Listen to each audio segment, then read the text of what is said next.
৬ বছরের মধ্যে প্রথমবারের মতো কোনো অনুষ্ঠানে এবং দীর্ঘ প্রায় ১২ বছর পর সেনাকুঞ্জে গেলেন বিএনপির চেয়ারপারসন ও সাবেক প্রধানমন্ত্রী বেগম খালেদা জিয়া।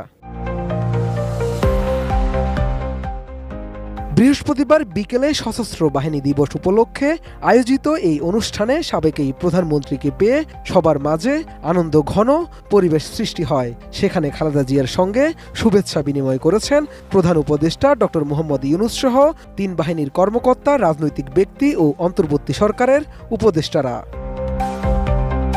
তবে সবার নজর কাড়েন ছাত্র প্রতিনিধি থেকে সরকারের দায়িত্বে আসা মাহফুজ, আসিফ, নাহিদ ও সার্জিসদের খালেদা জিয়ার সঙ্গে সৌজন্য সাক্ষাৎ। এ সময় বৈষম্য বিরোধী ছাত্র আন্দোলনের নেতৃত্ব দেয়া এই শিক্ষার্থীদের মাঝেও বেশ উচ্ছ্বাস দেখা যায়।